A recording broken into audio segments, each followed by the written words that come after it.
primary purpose of our short-term immediate intervention is to try to mitigate the impact of devaluation on those within our community who are most affected.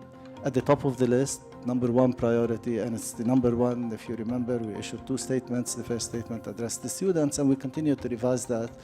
And the second community is our employees, but there is also an impact on the institution and the operation of the institution. We created the student tuition emergency fund. We've had it last semester, but of course the scale of the fund right now, given the scale of the devaluation and given that all of the student body, no one has already paid their tuition, the scale is much larger. We automatically, everyone who was already on financial aid was automatically reassessed, re-evaluated. We considered, we opened the door for new applications for financial aid. We gave a 10% financial support to all members of the community. So this is the package that we came up with. Initially, we set the deadline for benefiting from the 10% deduction on February 2nd, which is the end of the normal end of the payment, but we extended that deadline till after add and drop because there is a legitimate concern.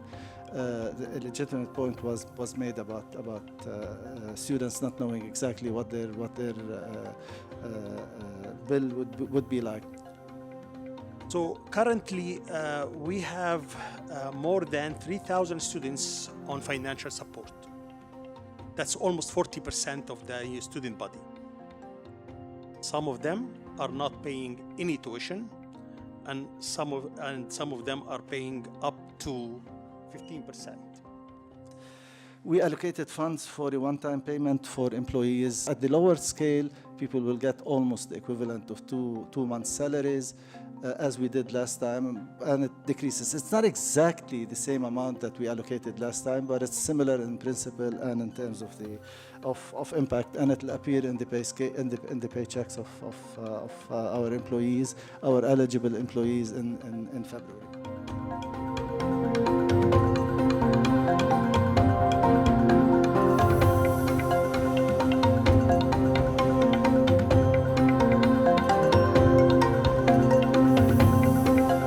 As a student عامة ممكن من ناحية more communication from admin side on what they're doing regarding a long-term solution and having more clarity.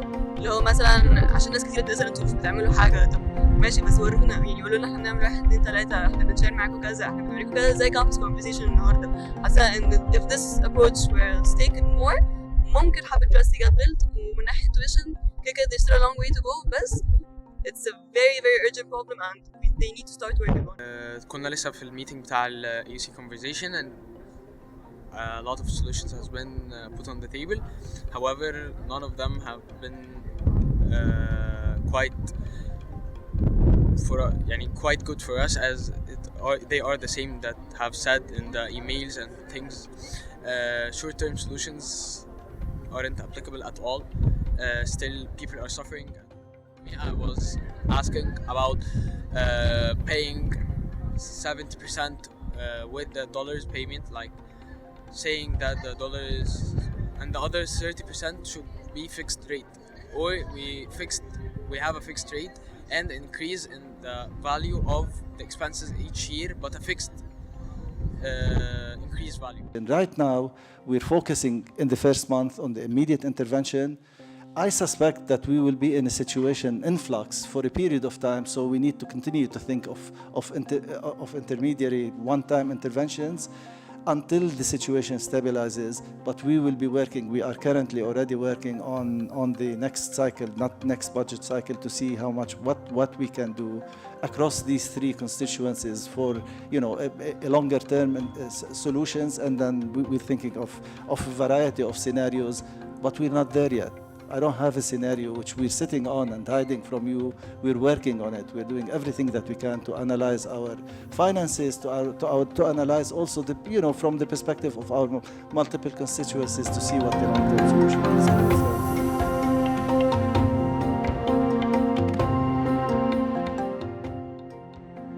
So if we open the window, that's what you're asking really, to open the window for the 10% till the end of the semester, which is the last day of paying the third installment. That will result of uncertainty for us. How much are we committing for that emergency fund?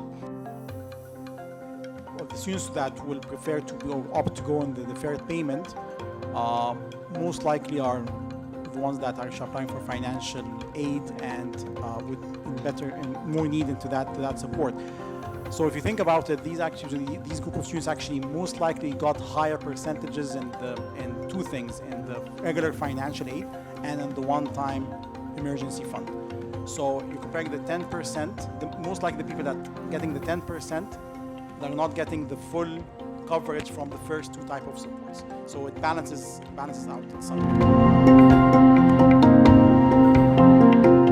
Since the devaluation that occurred earlier in January, we have been meeting with the senior administration almost daily about talking about the solutions that could be offered to the student body in order to mitigate the effects of the devaluation. And actually we realized that the solutions are imperfect and they're not favoring the entire student body. We understand that the current solution is a short-term solution, so we're still in discussions for a long-term solution with the Board of Trustees, not only with the AUC Senior Administration. We proposed several solutions which include the fixed exchange rate, the 70-30 model, but I guess the Board of Trustees, while they come for their visit in February, they can offer more sustainable solutions that will ensure that the university doesn't lose any benefits and while ensuring that the student body at AUC are paying with a relaxed rate. No student will have to leave AUC because they cannot pay. Not because they do not want to pay, because they cannot pay. If a student genuinely cannot pay, please come talk to us. And we are committed that not a single student who doesn't have the resources, fully or partially, to pay will have to leave the university. This is our commitment.